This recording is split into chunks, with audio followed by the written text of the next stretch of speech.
Alright guys, we are here tonight with the one and only Mr. Venchito. If you didn't know, Ven is the founder of Sharp Rocket, the CEO as well, and he's running the show. Welcome to the Leadership Stack podcast, Ven. Thank you for having me, Shan. It's been a pleasure to be here. Thank you for coming all the way from San Juan. Yeah. So, Ven, I have a couple of questions, no, but to start, I want you to maybe give a little more idea to our audience. So, who is Venchito Tampon? Alright. I'm the co-founder and marketing director of Sharp Rocket. So it's a SEO company, but we only offer link building services and content marketing. And aside from running the business, I also do speaking to schools and companies as well, and non-profit organizations. And apart from that, I also have my own we also conduct trainings. Yeah. So aside from the business, from the advocacies that we have, that's pretty much what we do. Nice. Yeah. Training, when you say training, these are for B2B companies? B2B and B2C. So so we just last year we conduct trainings, unique personality development. Oh, yes. Yeah. So Mr. Jason Law. Yeah. Shout out. Certified facilitator ako ng unique. Oh, that's good. That's good. Uniqueness. Galing. Mm-hmm. A product of Mr. Jason Law pala si Venchito, no? Idol. So, how young are you now? I'm 25, turning 26 this coming 26. September. September 14. Oh, September. Paras tayo September. Talaga? September 6 ako eh. September 6. Oo. Yeah. So, mas maaga lang. Turning 26, no? So, very young. And a lot of people, that's what they think about sometimes, no? How do you start business when you're young? Do you need a lot of experience? Do you need a lot of years under your belt for you to start business? So, how did you start business? What's the story behind it? I would say there's no such thing as accident. No, I will think about there's a purpose and reason behind the idea. But the first moment na naisip ko to start a business wasn't actually parang planned. Hindi siya na plano. But I started interacting with SEO professionals in the SEO org. That's where I encountered si Joseph Cruz, who is now our head of operations. So back then, I started as a content writer when I was 17 years old. I was a working student. Okay? So, and then after 2 years, I was hired by John Cooper. Okay, who is one of the best SEO professionals in the world. Also very young entrepreneur. Yeah, very young. So he trained me, he mentored me, he taught me all of the rudiments and processes in link building. And then I started my own blog that is digitalphilippines.net. Kaya lang ngayon wala na. Nag-redirect na kami kay sharprocket.com lahat ng content. And so I started sharing about SEO, marketing, and then from that I gained nakakakuha na ako ng mga clients, inquiries from local and international clients. And so I thought parang mas maganda kung hindi na lang ako mag-freelance. Yes. Mas maganda kung i-professionalize ko na siya, so i-start ko na sa business. Kasi there's a potential to grow it, and of course syempre make money out of it. Yeah. Buti hindi mo naisip na mas magandang hindi na lang mag-aral. Actually naisip ko rin yan But di mo ginawa? Hindi, mahirap din mahirap kapag wala ka ding education part, no. Yeah. So pero right now I'm studying my bachelor's in theology. Oh, really? Wow. So sabay-sabay yun. Which school did you pick? Kainos Bible School. Galing. Yeah. Bachelor talaga? Hindi talaga hindi ka pa nag-masters? Hindi pa. Hindi pwede ba yun? Hindi pwede. So, I think mas maganda kung mag-bachelor's ka muna and then you go to masters. Okay. Not yet married? Not yet. Pero on the way? Hindi. Di ba? Mamaya na yan. Sige. So, backtrack natin konti, no? So, you were trained by John Cooper. You met your co-founder, and then you were writing at the age of 17. Yes. When did you officially start business? I mean, registered it in DTI as a sole proprietor, really had a contract with clients? Okay. Registered it the year 2015. Mm-hmm. Okay, so we are now 4 years na. Mhm. Almost 4 years.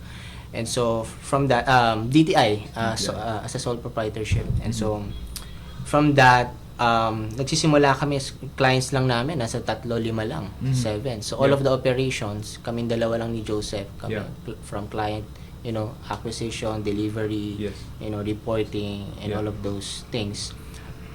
And then from that we add 2 new members which is Yeah. still part of our team. Mm-hmm. Mm-hmm. So that's something that I can share later, how we were able to, retain those Yes. I would say, pioneers kinda like na rin. How young sila? Millennials ba? Millennials din. Okay. Millennials. Maganda yan. Exciting Millennials. yan. Actually same age ko sila. Ah, yung okay. dalawa. Oo. Bata pa. Bata pa. Bata din pa. Mm. And si Joseph, ilang taon na siya? Nasa 30. 30. 30 Okay. years old. So millennial din. Millennial din. Is everyone in your team millennials? Are they millennials? Millennials, yes, pero meron ng Gen Z. Papasok na ang Gen Z kasi I think I'm not sure if Gen Z 1 or 2 years in the making, magiging na sila, professionals na din. Right. Okay. Right. Actually, 1996? 1996. 1996, yeah, probably 1 to 2 years, 1 to no? 2 They're years gonna na. flood the marketplace na Yes. rin. Mm-mm. Galing.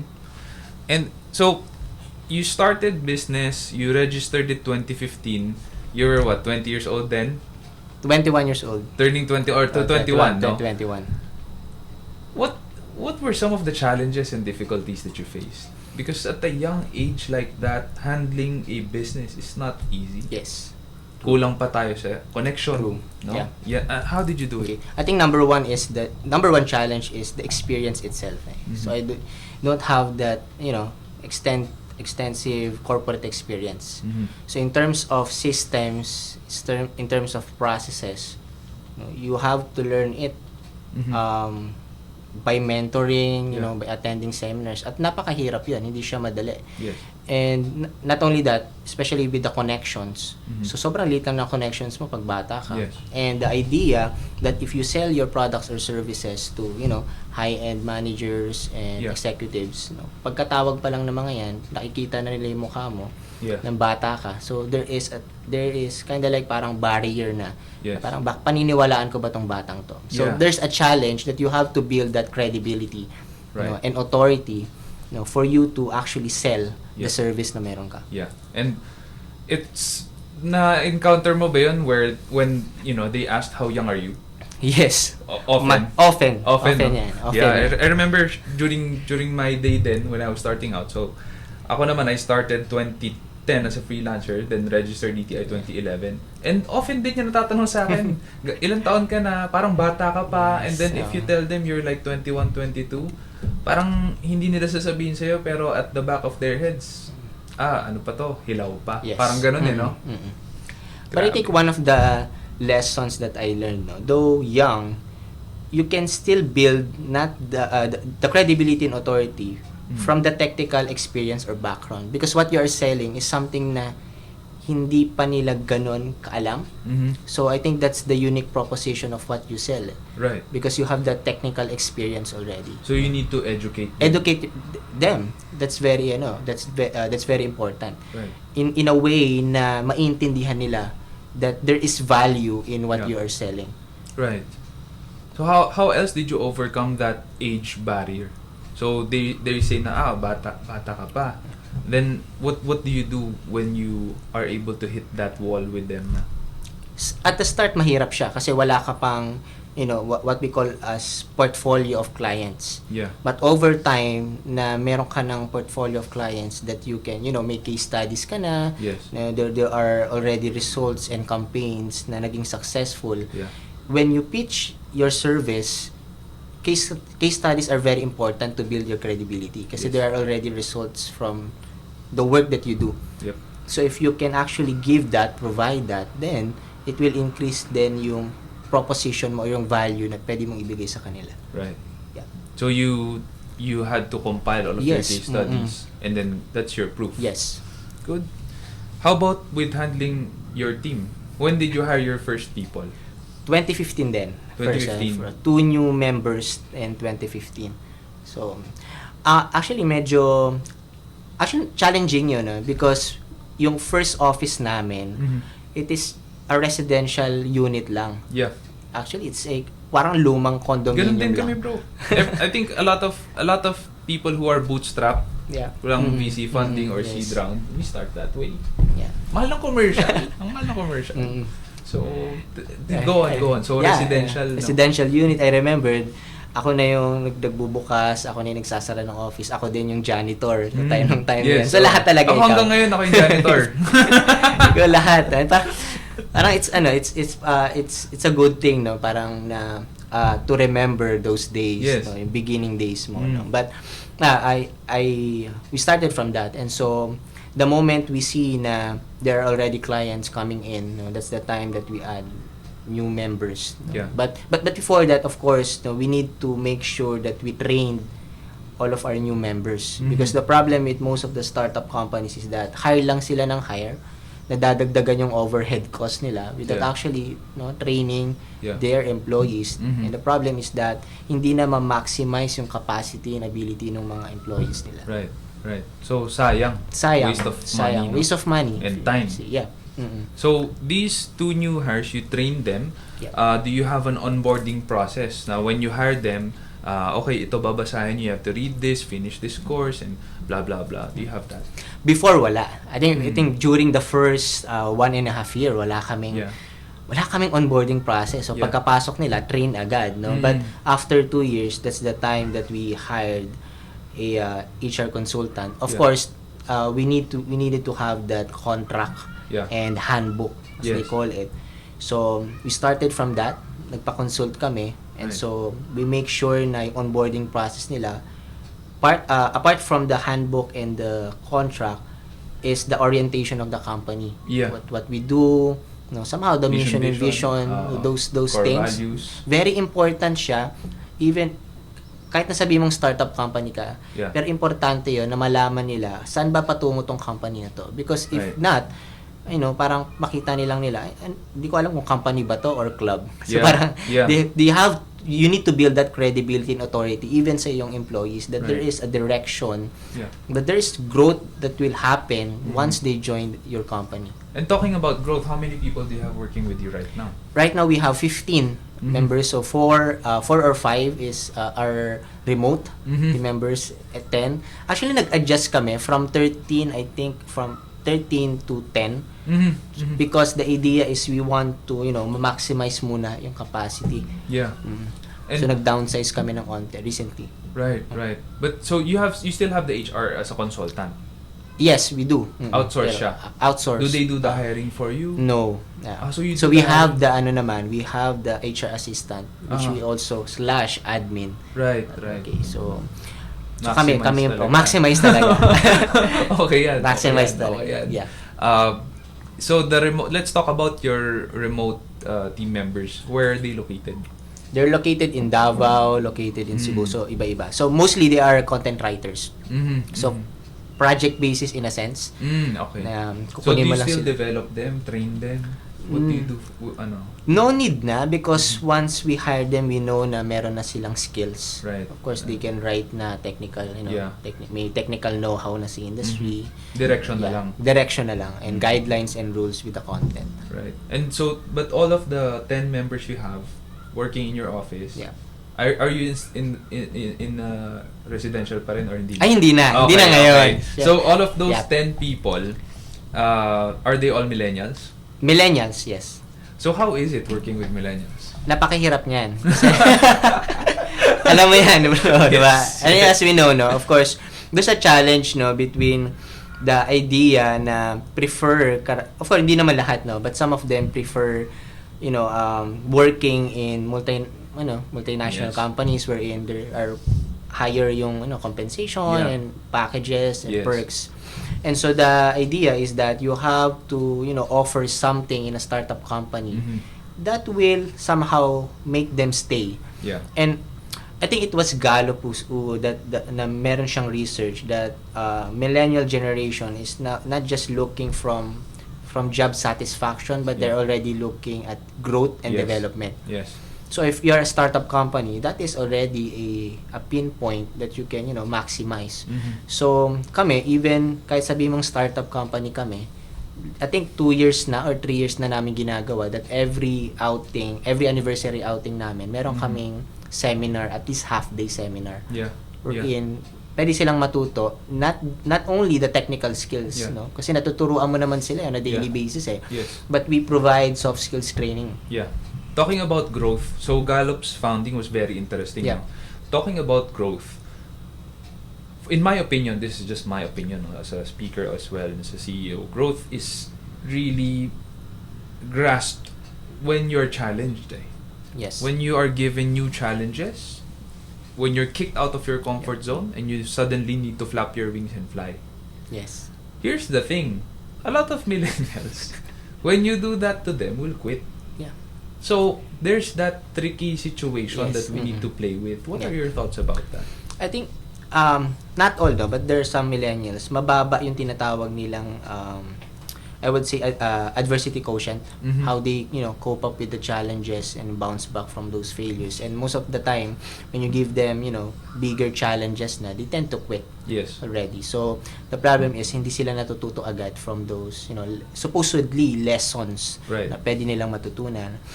And that's the challenge. I think, one way, if you are a leader sa isang millennial team, is for you to provide growth opportunities. Ikaw ang maghahanap nun, no? And I think it's a balance between the leader and also the mentee or subordinate, kung sino ba maghahanap ng growth opportunities.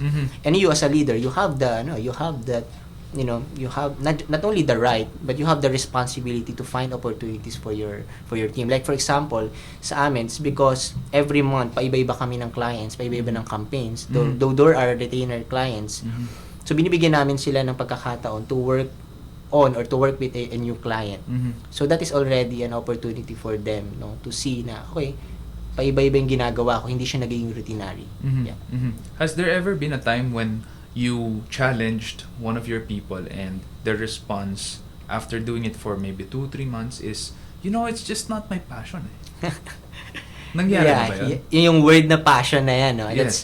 That is a very, common word na sa mga millennials. Yeah. The problem is they don't really understand the word passion. And that's the reason why we give soft skills training, for them to understand na we as a startup, hindi lang kami, it's not just nung last time nga we had this anniversary outing, anniversary seminar. So we conduct, yung speaker namin nag-conduct siya ng purpose statement, exercise or an activity.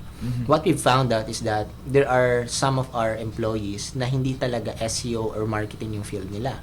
So they wanted to pursue, let's say wanted to pursue being an archaeologist. Wow. Yeah, very rare para sa akin. Layo, no? Nandito though of course research, Yes. medyo meron naman siyang connection, pero medyo malayo, no?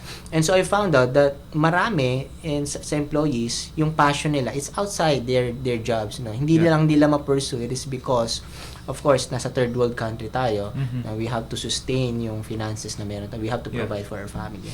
And so that's the challenge for the millennial leaders, and how you can actually not just provide growth opportunities, but also being able to match the purpose. Yeah. And not really the passion. Very na kasi, I think passion, if they get the root word of passion, it comes from paseo, which means suffering. Yes. So the only time that they will know that they are passionate about something is the time na nahirapan na sila at nagsuffer na sila. Yeah. At gusto pa nilang gawin yung isang bagay. Right. So, yeah. Something they're willing to suffer Yes, for. willing to suffer for. So that said, no, what would you tell them if they say that na, because there a lot of people right now, maybe even listening right now na kakasabi lang nila sa boss nila, boss, kasi hindi ko talaga passion yun eh. What's your advice to them? Wait, hold on. Nag-cut. Dito hindi. Restart mo na. Restart natin.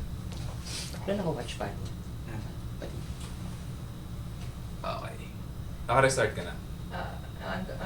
Ayan, rolling. So guys, naka-YouTube, pang-record kasi ito sa YouTube, kaya hindi kami pure Facebook Live ngayon. We're trying YouTube for something new lang. Shout out to Carlo Ople for inspiring us. Galing yan, Carlo. Galing, grabe. Parang pag tuwing kausap ko siya, gumagaling na ako mag-YouTube. Sikat yung ano niya, no?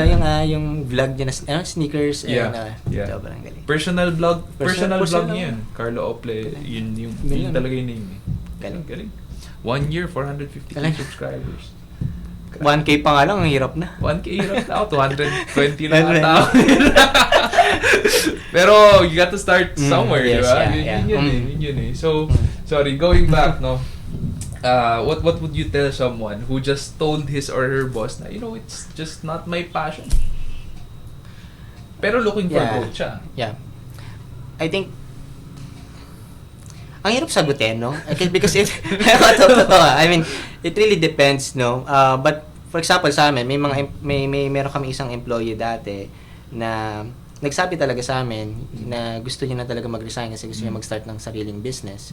And so, ang isa lang, one of the advice na binigay ko sa kanya, if you will start your own business, better you need to have your own experience, corporate experience na medyo matagal. Yeah. And most of the time dapat yung business na i-run mo is already aligned to the skills. I think passion is overrated. Skills is kind of like underrated ngayon. So what I would give sa mga listeners and viewers natin, don't just look for passion, no? Try to develop skills.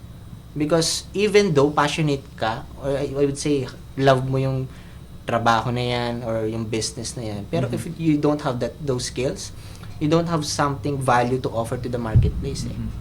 So and at the end of the day, companies and clients and customers will pay you not because you're passionate about something, but because you have the skills, because you can deliver something.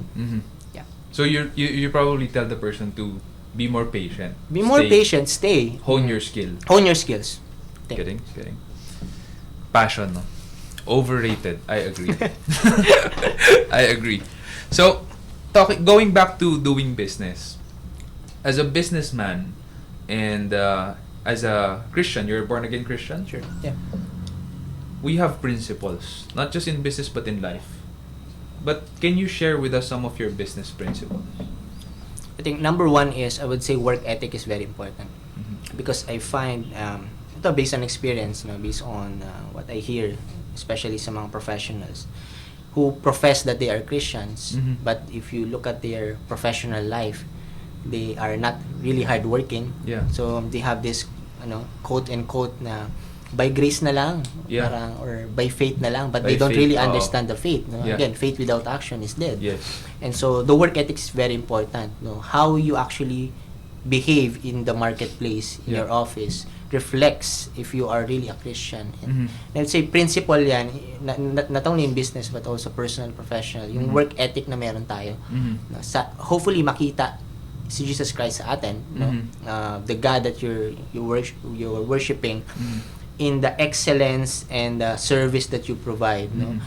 Regardless of whether you want your boss, you like your boss, regardless kung medyo sabi natin bad or wrong boss, but you have to provide that excellence. I think work ethic is very important. Me as yung principle ko, work ethic. And second would be the ethics na in terms of the business side, wherein you alam naman natin yan no? There are a lot of businesses na may quote-unquote hocus pocus, okay? Shady. With their, financial statements. That's a challenge, actually. Of course, ako, I'm, to be honest, I'm a Christian and a business owner. You want profit, but to the extent that you will, compromise, your faith, and you just want the money itself, that's a problem. Yes. Yeah. So, going to these two principles, another question popped into my mind when you said work ethic. What's your work day like? What's an average work day like for you? Yeah. Paiba-iba. Okay, paiba-iba siya. Especially now that yung M-Zone training wherein I'm also a part of medyo marami na yung trainings namin, and minsan sumasama ako sa team building but more of in-house lang. Hindi ko trip kasi yung outside na nasa beach kasi nainitan ako, hindi ko medyo energy wise hindi ko siya kaya. And so my day start always with routines. Morning routines, I call it. No? Of course, we start with quiet time. If you're a believer, you know it already. You know, your Bible reading, you know, prayer. And then, I recently lang, hindi ko siya, nag-try ako at the same time, naging routine na, exercise. So, bumili ako ng, what do you call this? The cardio or the cycling stationary bike. Stationary bike, yeah. Simple as that. I think 15 minutes or 20 minutes will do. At Yeah. least lang, parang merong exercise lang. Yeah. And so, I also have that routine wherein I have my planner, full focus planner. I bought that from Michael Hyatt. So, it's a planner that will help you identify your top 3 main thing for the day. And so, from that, I'm able to, you know, prioritize main thing. Kasi as a business owner, ang dami mo kasing pwedeng gawin. Yeah. In fact, ikaw nga magbibigay ng activities sa sarili mo. Yes. Because you have a lot of time. No? Yeah. The only thing is that you need to prioritize what are your top 3 or top 5 main thing. And then from that, ngayon, once or twice na lang ako nasa office because Joseph is already handling the operations. Fantastic. Either I go to, you know, Sarap, no? to clients. Paano ko ba gagawin niya? Hindi kasi part kasi na nasa training din meron din meron ding may ginagawa din. Yeah. But before, of course, no first 2 years talaga nasa office ka from 7 a.m. to 6 p.m. And so from that, I start my day really attacking the main thing. You know, what are my top 3 priorities? You know? And for me, as doing the sales and marketing, I write content every week for Sharp Rocket, at least 1,500 or 3,000. Before, I could write pa mga 5,000 word eh. Ngayon, hindi na kaya. So, parang intense siya din. It takes a lot of long na ngayon eh. content. Research. Small, na yun? Parang micro-novel. Micro-novel na yun eh. Parang libro na siya. And from that, not only writing content, but also most of the time is I spent talaga talking to potential clients. So, sales either talaga. through Skype, sales talaga, answering email, and even in yung mga interview questions to build the brand of the company is very important. Most of the clients, talking about clients, most of these clients and leads you get are from SEO? Yes. Inbound lang? Yeah. Inbound lang. So, but you don't do outbound na? You don't do. Rarely, no? In fact, hindi time na, wasted, hindi talaga. no? Oh. And idea kasi, I think, depende kasi yan sa business model mo in the business that you're running if it's something applicable. But for us, it's much easier for us to dictate the pricing ng service namin. Yeah. Okay, so we can say no, sa mga offers. Kasi sila yung, at the first place, sila naman yung talagang lumapit sa amin. Tama. Leverage ka agad. Leverage agad, yeah. Good. Galing. Learning so far. So, this is the time, I believe, when starting business is, compared to previous times in history, the easiest. Through the advent of the internet, laws that support micro startups and micro entrepreneurs, even here in the Philippines. You started early. What's your advice to these other budding entrepreneurs or entrepreneurs to be? A lot. A lot of things. But number one, you need to have your own, you need to gain a lot of experience in the corporate field. If you can be an employee for 2 or 5 years, mas maganda. So I think the idea kasi is that you will have that discipline, and at least if you can, kaya mo pumasok sa isang company na yun na din yung industry na ipupursue mong business in the long run. So para medyo aligned. So ang kagandahan kasi when you are an employee is that you're getting paid, and at the same time you are understanding and you are learning the processes na. Yeah. So may not be all the processes, of course, pero at least you have the know-how. Yeah. So number 1, corporate experience. Okay. Number 2, this is big thing, is networks. You need to build your networks. And even ako, every day I build my networks. No, I go to seminars, I attend learning events. Yeah. hindi non-stop yan na learning process, because the moment you build networks, sometimes hindi mo magagamit agad yung relationship or connections, but 2 years or 3 years from now, these are the people who will refer you clients, just like you. As you hacker. Nagre-refer kayo ng clients. Ako, nagre-refer ako ng clients sa inyo. So, networking is very important. No? And that's something that will grow your business later on.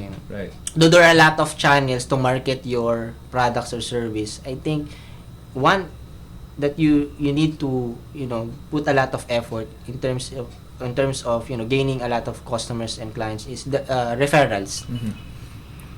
It is based on how good your product or service is. Kung maganda naman yung product or service mo, magre-refer talaga sila. Right. And so second, that's the second one, networking. And third is you need to do your market research. A lot of young entrepreneurs want or wannabe entrepreneurs want to enter sa business world without doing their research sa industry. Yeah.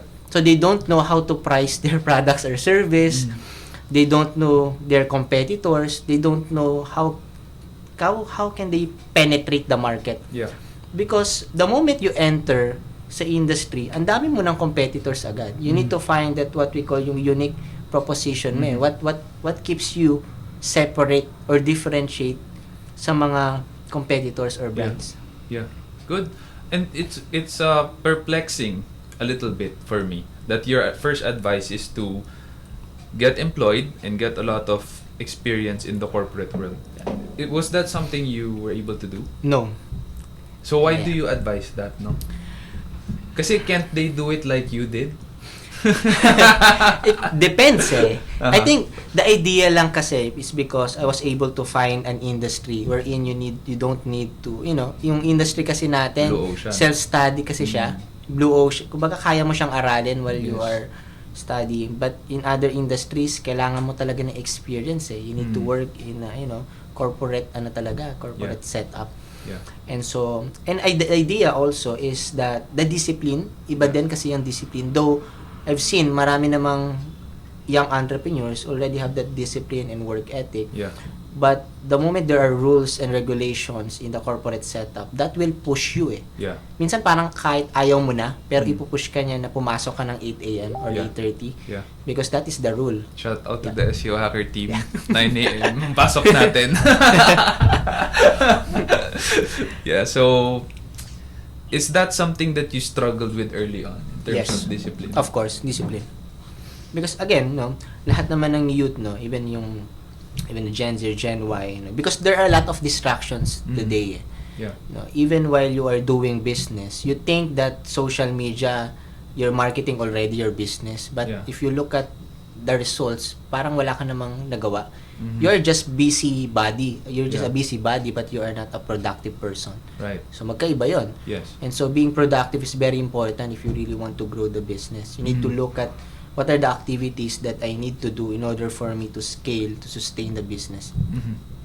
Talking about social media, what are some of the things that you do that allow you to preserve your time away from being a busybody in social media and being productive? Sure. Mahirap yan, Reggae. Of course, though I think the last year, I tried to uninstall all of my social accounts. I tried for just 1 week. Yeah. Pero hindi ko kaya. Ang hirap naman pala nun. Yeah. But it really it boils down sa idea na why do you really have to spend a lot of your time in doing social media thing? I think the reason, you need to identify the reason. Is it just because you want to be entertained? Because you can use naman yung social media for you to be educated. Yeah. May mga YouTube videos and even webinars nga, seminars nila John Maxwell nandiyan Yeah.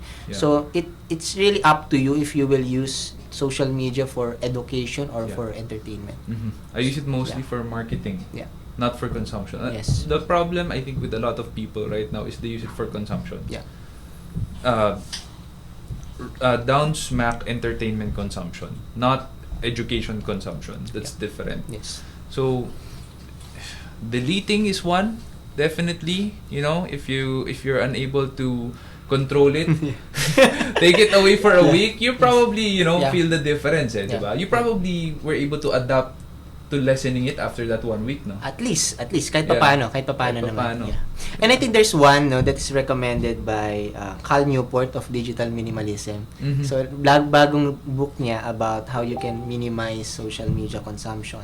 Mhm. Isa sa mga advice niya is for you to find an activity outside of work that requires a lot of your time na Mhm. ini-spend mo. Yeah. Whether that is siguro teaching your Yeah. Get siblings. Pero yun talaga maraming oras, di ba? Get married, have kids, you're done. So, ayun, parang you need to find a hobby or an activity that will consume, that will give you that, kind of fulfillment instead of, consumption ka lang talaga sa social media. Yeah, yeah.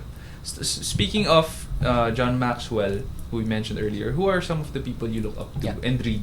Yep. Aside kay John Maxwell, I also read books ng mga kilalang, I'm a believer of Christ, so I mostly,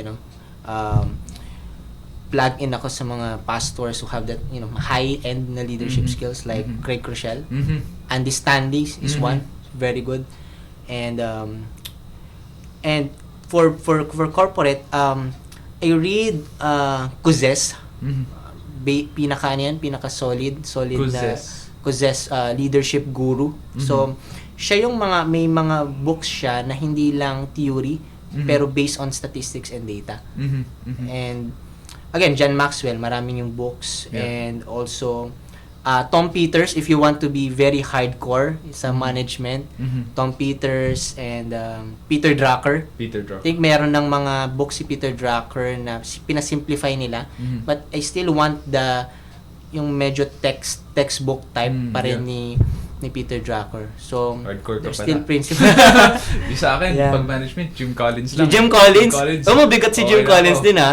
Medyo bigat pero din siya. for me, mas kaya Yeah, Peter kaya. Drucker, yung parang... Medyo dumudugo siguro na mga ako. one page lang ako doon. Tapos after na, next page na ulit. Next. But speaking about Craig Rochelle, he has an ongoing series now about anxiety. Yep.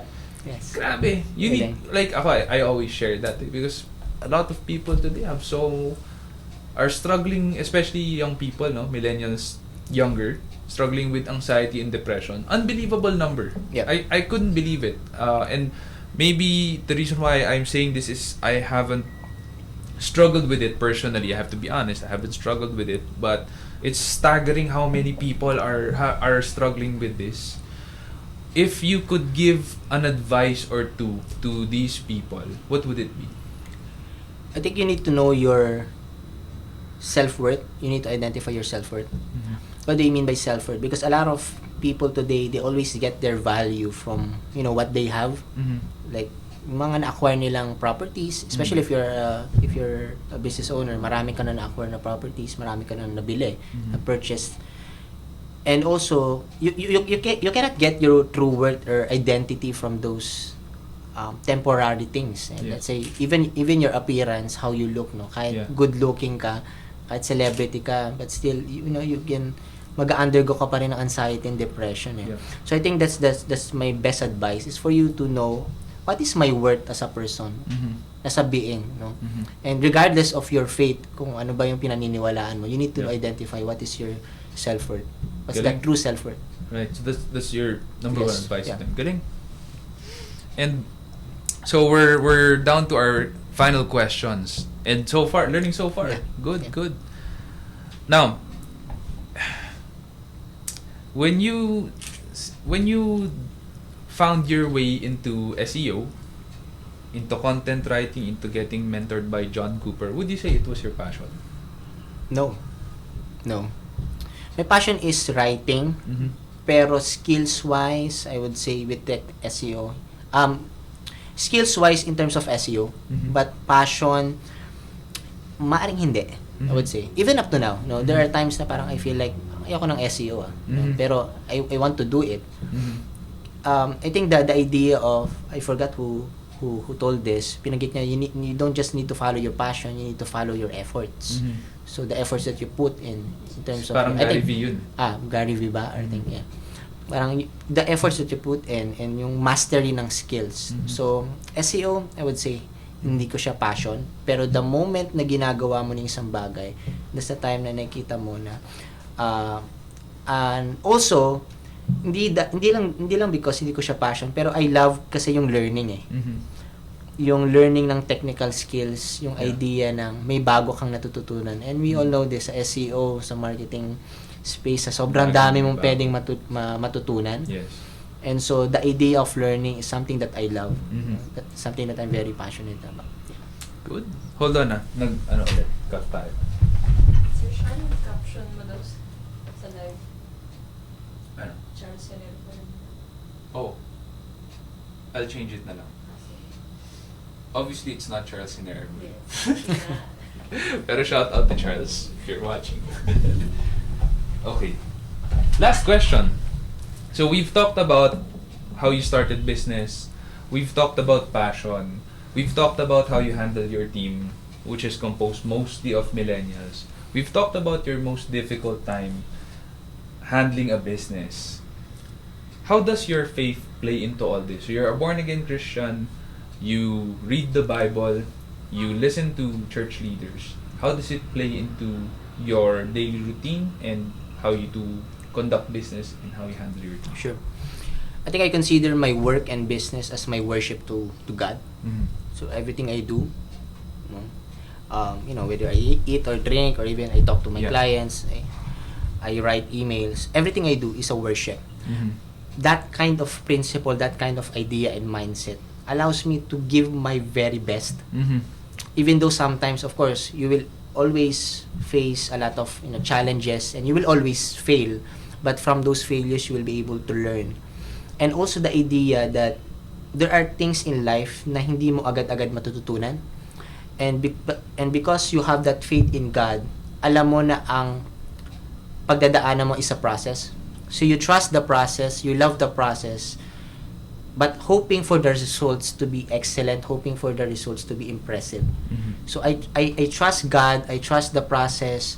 I know na maaring mahirapan ako sa mga bagay na to, but along the way, I don't get my worth or value from anything. I just believe that God will use me mightily to influence and inspire, the next generation of entrepreneurs. Yeah. Kidding. This is one way you're doing it right now. Yes. And having that mindset, now whatever we do, whether we eat or drink, we do it for the glory of God.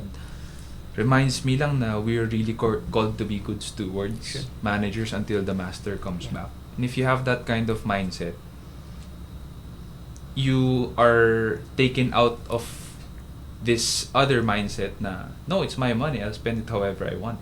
Yeah. Right? It's my time, I'll spend it however I want. So speaking about that, how do you budget or prioritize your time and spending? Okay. Sa time muna tayo, no? I think it's very important. Number one, for you to identify again your priorities, what you really value, what is most important to you for routines. I think the idea of, I got this from, nakalimutan ko na kung kanino, no? But I got this, na there's no such thing as time management, they call it. There's only such thing as task management. And the idea is that you cannot manage your time, you cannot control your time. You can only control the task that is accompanied by your time or included in your time. So what I can only manage are the tasks. Yung task ba or activities na ginagawa ko na daily basis can help me reach my success goals in the long run. If not, titigil ko na yan. Okay, if it's just an entertainment, it will just consume my time. Di naman ako tutulungan nito mag-grow and matuto ng mga bagay and develop not only the business but also my personal life. Then I need to stop those things. Right. Yeah. Kidding. And how sa spending? Spending, I use meron akong app that the app is Money Lover. So it is Money Lover. Money Lover talaga. Okay. But not love of money. So iba naman yan. Okay. Siguro yung app lang medyo Okay. Ganun lang yung pangalan. Medyo ganun yung Okay lang pangalan. yun. Hindi kami nag-develop nung app na yun. Hindi kami yan. Okay. Pero yung Money Lover, ang galing niya kasi it will help you, parang i-track yung expenses mo on a daily basis. So, by 10 p.m. or 11 p.m. or kung anong oras ako makakauwi, I simply just use that app. Kasi i-remind ka niya, meron siyang notification. Yeah. So, mag-a-alarm yun, 10 p.m. na, kailangan ilagay mo na yung expenses mo within the day. So, at the end of the month, malalaman mo, ito na pala yung expenses ko. And malalaman mo the categories and where do you usually spend your Yeah. money or resources? Is it for giving, for church, or for yung mga entertainment lang? It's okay naman for you to have a budget set aside for entertainment. Wag lang yung sobra-sobra na mas na overpower niya na yung needs mo. Again, yung basic principle ng personal finance, yung knowing your needs versus yung wants. Simple siya, pero I think maraming professionals ay nag-i-struggle pa rin doon. So the discipline that you need to pwede mong i-cultivate is yung tracking na expenses mo on a daily Yeah. basis. That helps a lot, no? Yes. And ang dami ng ganong app. Yeah. Actually, there's tons of apps that helps with spending tracking out there in the market, in the App Store or Google Play Store, that you can just download. But the discipline to punch in your receipts every day, every night, and ganito yung itsura kasi yung asawa ko yung gumagawa. It's a big deal, and for my wife is a better budgeter than I am. And sobrang mas matipid siya. She's really the person who really knows how to just be strict with money and be disciplined. I'd say I have a lot less discipline than her. So she keeps me in check. Get married. Yun advice ko sa inyo. For the single men out there, get married. No, but and pray and look for a godly wife, di ba? So pag-uusapan ba natin dito yun? Naging love na no? Ibang topic yun, bro. Ibang topic na yun. Alright, so I think that's all the time that we have tonight. Where can people find you? Okay, you can visit my Facebook page, that is facebook.com/Venchito Tampon. That is VENCHITOTAMPON, and my personal website, that is venchitotampon.com. Okay. Medyo nagra-rank na rin yun. Nakuha ko pa. Yung sa akin yung .com, some German company owns it eh. .org na lang yun sa'yo, di ba? Pero nagra-rank ka naman. Awa nun. Yun ang negosyo natin. Dapat mag-rank tayo. And may local kasi di na kami masyadong nagki-cater ngayon, but if you are an international brand, you can visit our company website, sharpracket.com.ph.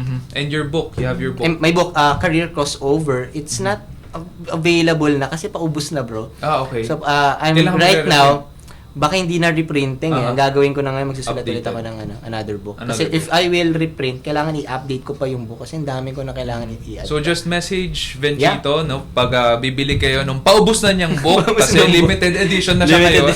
No, i-message niyo siya sa Facebook page niya. And what other online pages do you have? Instagram and Twitter account, that is Venchito1414. At Venchito14. You can follow my social accounts. Alright, good. Bro, thank you for being here. And guys, thank you for tuning in. I hope you enjoyed this episode with Venchito. If you have any more questions, just punch them in the comment section below. We'll be uploading this in Spotify. Follow us, the Leadership Stack Podcast. We are on Facebook and we are on YouTube. Please follow us there. Please share if you found this useful. That would really help. Thank you guys, and God bless you.